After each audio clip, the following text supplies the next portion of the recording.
வணக்கம். நான் திருமதி சங்கரேஸ்வரி ஆரம்பம். திருக்குறள் அறிவு அவர்களோட எழுத்துல ஒரு பாடல் உருவாயிருக்கு. அதை இசைவாணி அவர்கள் ரொம்ப அழகா பாடியிருக்காங்க.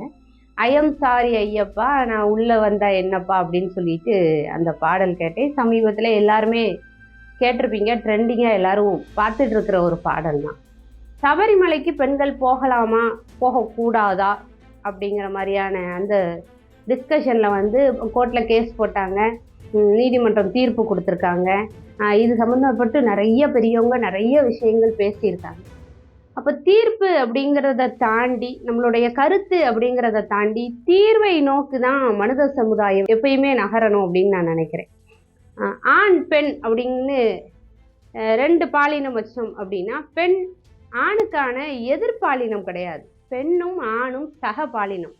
பெண்ணுக்கு ஆணும் ஆணுக்கு பெண்ணும் சக பாலினம். ஏன் அப்படி சொல்றேன் அப்படின்னா, ஒரு சமூகம் இயங்கணும் அப்படின்னா ரெண்டு பேருமே இருக்கணும், ரெண்டு பேருமே சமமா இருக்கணும் அப்படிங்கிறதுனால அவங்கள சக பாலினம் அப்படின்னு சொல்றோம். சக பாலினம்னா என்ன அப்படின்னா, ஆண் ஒரு பெண்ணோட நம்பிக்கையும் பெண் ஒரு ஆணோட நம்பிக்கையும் மதிக்கணும். மதித்தால்தான் அவங்க சக பாலினமா இருக்க முடியும், இந்த சமூகம் சரியா இயங்க முடியும். அப்போ ஆணுக்கான நம்பிக்கை என்ன அப்படின்னா, சபரிமலைக்கு பெண்கள் வரமாட்டாங்க அப்படிங்கிறது நம்பிக்கை.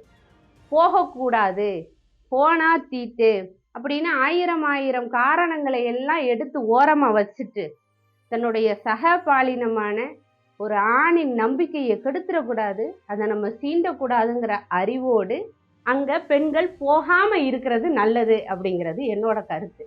இந்த நம்பிக்கை மூட நம்பிக்கைன்னு சொல்றாங்கல்ல, அப்படிலாம் எதுவும் கிடையாது. ஒரு விஷயத்தை நம்புதவங்க நம்பாதவங்க அவ்வளவுதான் உண்டு.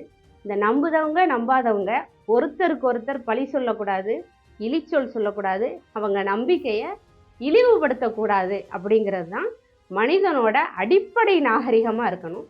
ஐ எம் சாரி ஐயப்பா இல்லை, இட்ஸ் ஆல் ரைட் ஐயப்பா.